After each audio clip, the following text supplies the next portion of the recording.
Nem sempre faz sentido, mas sempre rende risada. Aqui, o caos encontra o microfone e a gente ri para não surtar. Entre surtos e piadas, estamos no ar. Sejam muito bem-vindos ao Rindo de Nervoso. Hello, hello, hello! Eu quero falar de uma coisa que eu fiquei pensando semana passada, assim, e eu fiquei pensando depois que eu fui na terapia, né? Quem faz terapia aqui sabe que de vez em quando a terapeuta dá umas lapadas na gente, assim, e que deixa a gente pensativa a semana inteira. Eu tava 5 meses sem terapia, porque a minha terapeuta tava de licença maternidade, ela teve um nenenzinho lindo. E aí eu fiquei 5 meses, e aí voltei semana passada, tava morrendo de saudade. Passei os 5 meses melhor do que eu imaginei que eu fosse passar. Eu achei que eu fosse passar bem pior.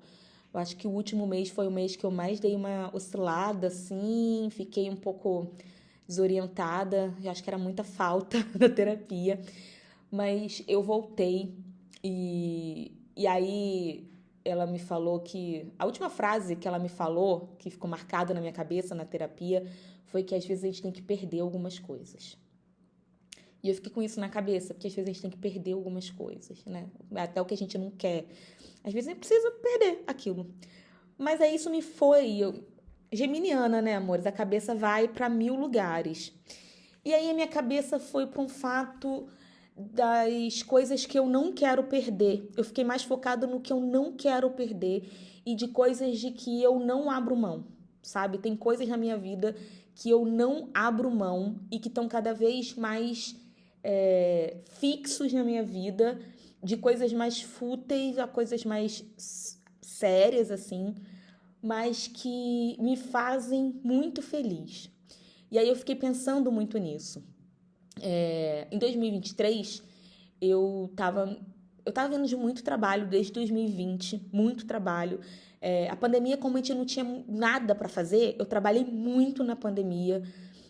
Eu perdi alguns clientes, eu tinha alguns clientes eu perdi, então eu tive que trabalhar muito mais para poder ter um pouco da renda do que eu tinha, para conseguir me manter onde eu morava, para eu conseguir ter as coisas que eu tinha, né? E junto com aquilo tinha uma tensão muito grande, né? 2020, 21, 22 ali que a gente começou a abrir mesmo.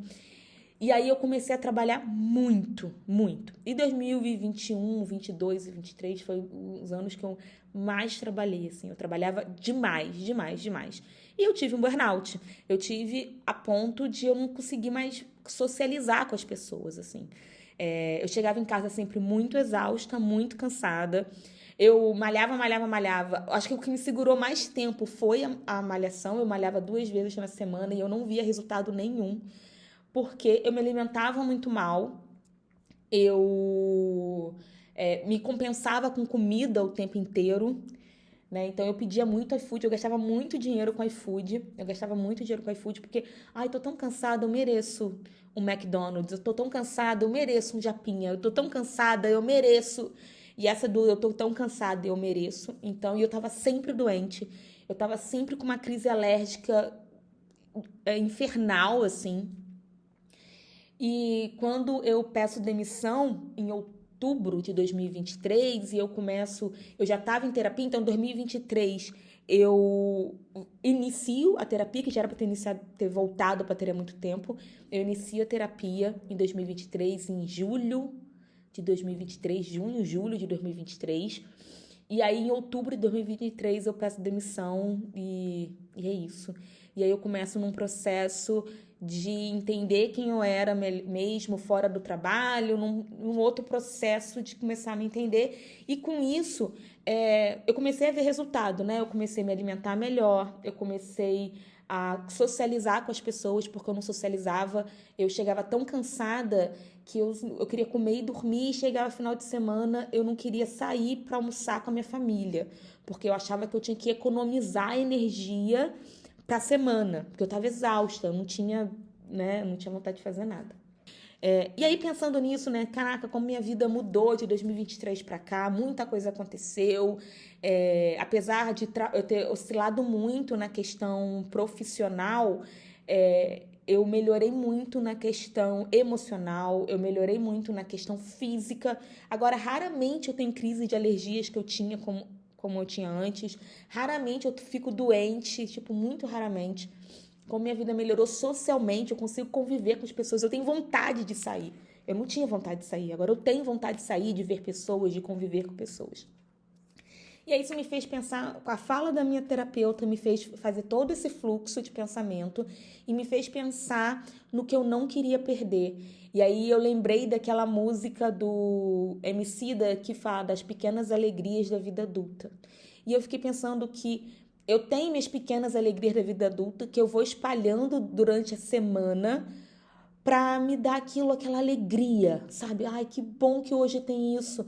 Tipo, eu tenho 1000 trabalhos, eu tô cansada, a semana foi puxada, mas poxa, hoje, ai, que bom, hoje eu tenho isso, sabe? Então, eu tenho algumas pequenas alegrias, que são fazer minha unha. Eu sinto uma felicidade em ir no salão fazer minha unha, que vocês não têm noção. Eu amo estar com a unha feita. Eu amo ir pro salão. Então, sexta-feira, quando eu vou pro salão fazer minha unha, aquele respiro do tipo, nossa, que felicidade, sabe? A minha terapia. Quando é dia de terapia, eu acordo até mais animada, assim. Eu amo fazer terapia, amo. Eu espero que minha terapeuta nunca me dê alta, mas o dia que ela me der alta, eu vou buscar uma outra coisa, eu vou buscar análise, eu vou buscar alguma coisa para continuar nesse processo, porque é minha pequenas alegrias da vida adulta, sabe? E aí, ir para a praia, assim, ir para a praia para mim é uma felicidade. Às vezes eu nem entro no mar. Eu fico sentada debaixo da barraca, sentindo a brisa no meu rosto e bebendo cerveja. E, cara, isso me dá tanta felicidade. Eu sou tão feliz fazendo isso que eu não saberia viver em uma cidade que não tivesse praia ou que eu não teria acesso rápido à praia. Hoje, onde eu moro, em 15 minutos eu tô na praia. Então, tipo assim, eu tenho acesso muito rápido à praia. Então, sábado eu olho, tá sol, eu ponho meu biquíni e eu vou pra praia, sabe assim? E é uma felicidade. E você não sabe, vamos pra praia ficar 1 horinha, pra mim não serve. Eu vou pra praia até a hora que eu enjoar ou até a hora que o sol me mandar embora, sabe? Beber cerveja é outra das minhas pequenas alegrias da vida adulta. Eu decidi que eu vou manter um corpo num shape, porque eu não tô no shape, mas eu vou ter um corpo mais do jeito que eu quero, que mais organizadinho, vamos dizer assim. E aí, pra isso, não dá pra beber cerveja todo dia, porque se eu pudesse, quer dizer, eu posso, né? Enfim, vocês entenderam, né? Se eu não me controlasse, eu beberia cerveja todo dia, mas assim, saber que também que sexta-feira eu vou beber uma cervejinha, sábado eu vou beber uma cervejinha, domingo eu vou beber uma cervejinha, eu fico muito feliz, assim. Muito feliz, me dá muita felicidade em beber cerveja. Eu amo beber cerveja. Então eu fiquei muito pensando nas coisas, e aí essas são as coisas que eu não quero abrir mão. Ah, a gente tem que perder algumas coisas. Mas eu não quero perder de fazer minha unha no salão toda semana. Eu sei fazer minha unha, mas eu não quero. Eu quero alguém fazendo pra mim. Eu quero fazer a unha no salão. Fazer meu cabelo também, mas eu acabo não fazendo toda semana. Mas se eu pudesse, eu faria meu cabelo toda semana também. Isso me dá felicidade. Beber uma cerveja, eu não quero abrir mão disso. Eu não quero perder isso. Eu não quero perder fazer terapia, isso eu não quero perder, eu amo fazer isso, me traz uma felicidade, me traz um ânimo, e isso, né, essas pequenas alegrias da vida adulta, assim, é isso, assim. Quer ver uma outra alegria da vida adulta? Eu não sei se vocês têm isso, eu amo deitar numa roupa de cama limpinha, novinha, assim, é uma das pequenas alegrias da vida adulta, assim. Eu amo fazer isso, assim, amo. E aí é isso, eu fiquei meio que listando, eu acho que ela falou isso, pensando nas coisas que eu tenho que perder ou que eu tenho que abrir mão, e aí eu não consegui pensar nas coisas que eu tenho que abrir mão e eu comecei a pensar nas coisas que eu não quero abrir mão. Tem outras coisas que eu não quero abrir mão, mas não cabe eu falar aqui, mas o que cabe eu falar aqui é isso, são essas coisas que eu não quero abrir mão, que assim, eu sempre vou dar um jeito disso acontecer, porque são coisas que me trazem muita felicidade. E aí, coisas que trazem felicidade, eu descobri uma nova felicidade, foi que eu sempre tive vontade de aprender a cantar. Não que eu cante, que eu quero cantar num bar, que eu quero fazer shows, não é isso. Eu quero aprender a cantar, eu quero aprender a ter ritmo, eu quero saber impor a minha voz. Eu quero. E aí eu comecei a fazer uma aula de canto. Gente, isso me dá uma felicidade em saber que naquele dia eu tenho aula de canto. Sabe, que eu tô fazendo alguma coisa por mim, pra mim, uma coisa que eu sempre tive muita vontade. Nossa, isso é, assim, de uma felicidade. Você não tem noção, assim, caraca, eu tô fazendo isso por mim. Eu tô realizando um sonho que eu tive desde a minha infância. E que não era algo que eu falava pra todo mundo assim, né? Porque com algumas pessoas eu falei assim, eu tô aprendendo, eu vou começar a fazer aula de canto. Por quê? Porque eu sempre quis cantar. Sempre quis cantar? Como assim você sempre quis cantar? Eu sempre quis. Mas não foi como eu falasse com alguém, eu quero cantar. Eu sempre quis aquele desejozinho interno e eu falei, cara, agora eu com 38, quase 39 anos, eu vou fazer isso por mim. Eu vou fazer aula de canto.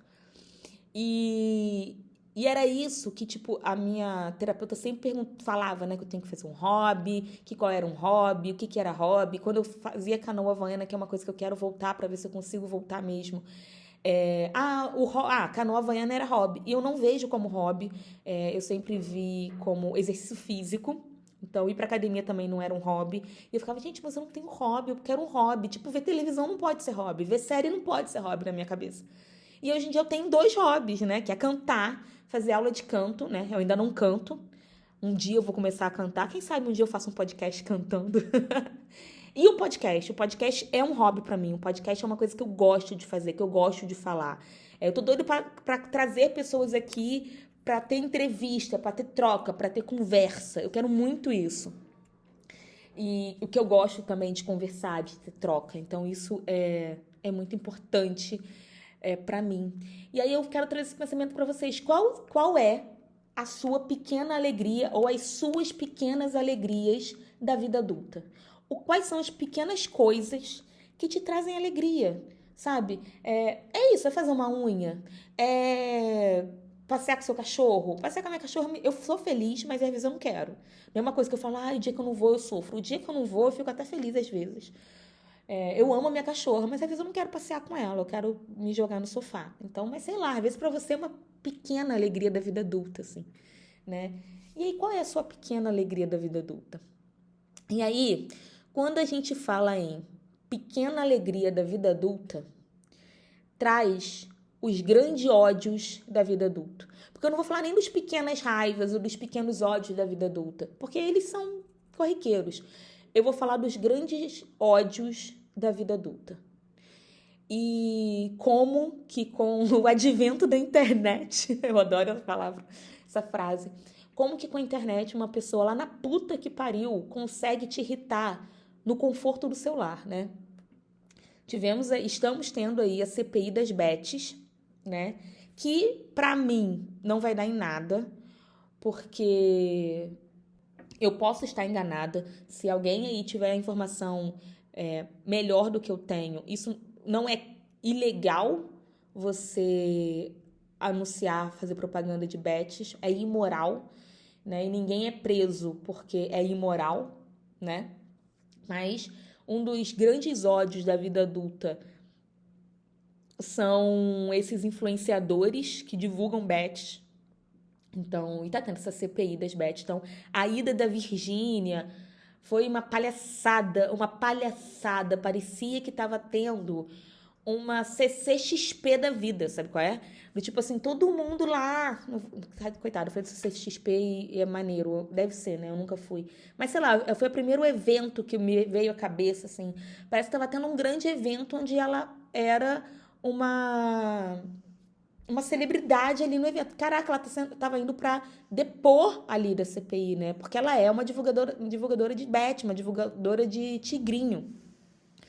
E aí, tipo, a forma que ela foi vestida pra CPI, aquilo também me deu um ódio de eu ver aquilo, assim. E aí, junta com ódio, a Virgínia é um grande ódio, tá? Da vida adulta. É um grande ódio da minha vida, da vida adulta.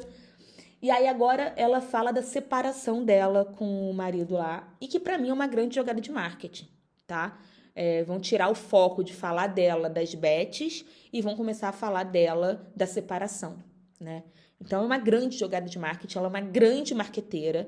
Ela sabe muito bem o que ela tá fazendo, ela vende aquela imagem dela de menina que fala meio que do interior, meio ingênua, mas não é, né? Ela sabe, ela tem noção de cada passo que ela dá, do que ela faz. E com isso, falando em Beth, cara, eu descobri que tem um influenciador aqui da minha cidade que foi chamado a depor na CPI e não compareceu. Gente, quão prepotente e burro, porque não é só prepotência, prepotente e burro você tem que ser para você ser chamado para uma CPI e você não aparecer. A Polícia Federal vai ter que bater na porta da sua casa para te levar. Toque, toque, toque. Eu não sei se é a Polícia Federal, mas parece que tem alguma coisa assim. Gente, pelo amor de Deus, sabe? Que petulância é essa, sabe? Outra grande raiva que eu tive nos últimos tempos, assim, foi o padre Fábio de Mello, que, por causa de uma besteira, ele foi para as redes sociais falar do cara e o cara foi mandado embora. Eu acho que ele tinha o direito de falar ali sobre o que aconteceu, mas as pessoas que são influentes na mídia, elas têm que entender que elas têm um poder muito grande e que esse poder, se não empregado da melhor maneira possível, ela pode levar para o mal, assim, né? Coitado do cara, o cara foi mandado embora. Porque se ele tivesse falado o que aconteceu, não tivesse citado a loja, não tivesse citado a cidade que ele estava, talvez o cara não teria perdido o emprego, sabe? O cara tava nem um mês, eu acho, no emprego, 15, 20 dias no emprego. Então, cara, tenha noção, um pouco de noção do que você tá fazendo. Eu não tenho muita, não acompanho o Padre Fábio de Mello, nem católica eu sou. E aí eu vi alguma coisa, mas eu não segui. Aí eu vendo o canal do Matando Matheus a Grito. É um canal também que eu recomendo, ele é muito bom pra vocês rirem. Falou desse assunto, né? E cara, fiquei com uma raiva do padre. Porra, não deixa o cara trabalhar, cara, sabe? Aconteceu. Você pode até reclamar, falando, cara, isso não pode acontecer, o preço tem que ser, olha a lei do consumidor, mas a maneira como ele fez, isso ficou numa réplica, uma tréplica. Parecia que era o mundo se acabando, sabe? São os pequenos ódios, os grandes ódios, pequenos não, os grandes ódios da vida adulta. E eu nem vou citar aqui Bolsonaro e a família, porque eles são um câncer nesse país. Essa família é um grande câncer nesse país. Então, nem vou citar eles como um grande ódio da vida adulta. Não vou citar, porque ele é um ódio eterno que a gente tem da vida adulta, né? Mas é isso, eu acho que a gente tem. Olha como a vida é injusta, né? A gente tem as pequenas alegrias e os grandes ódios da vida adulta. Mas eu acho que é um pouco disso que eu quis trazer, da gente pensar. Eu acho que mais do que os grandes ódios, esses grandes ódios vão acontecer, mas é pensar mais nas nossas pequenas alegrias da vida adulta, ter várias pequenas alegrias e polvilhando elas durante a semana, pra gente não só trabalhar durante a semana e ficar exausto e ter aquele momento de alegria só no final de semana. A gente tem que ter alegria durante a semana também, porque senão a gente não dá conta. Ainda mais que a gente tenha a escala 5x2 e tem a escala 6x1, né? Pra mim, as duas escalas são absurdas, né? Então, para mim, tem que ter a escala 4x3, mas primeiro temos que acabar. Outro grande ódio da vida adulta é a escala 6x1. Ela tem que acabar logo, essa escala 6x1. Então, primeiro a gente tem que lutar aqui para acabar com a escala 6x1, para depois a gente lutar para acabar com a escala 5x2, né? Então, a gente não pode deixar a escala 6x1, a gente ter um dia de felicidade para quem vive na escala 6x1 e quem vive na escala 5x2 não ter só 2 dias de felicidade na semana. A gente espalhar pequenas alegrias durante a semana, pequenas coisas que nos façam felizes. E não só coisas que dependam de dinheiro, talvez dar uma caminhada num parque, dar uma caminhada na beira da praia, na beira da lagoa, se você consegue. Ir para a praia, que é de graça, que é uma das alegrias. Então, se você conseguir equilibrar isso, é um grande diferencial para a nossa saúde mental. E é isso. Bem, por hoje é isso. Eu quero ver se na próxima eu consigo trazer alguém para a gente bater um papo aqui. Mas é isso. Obrigada, pessoal, e a gente volta em breve.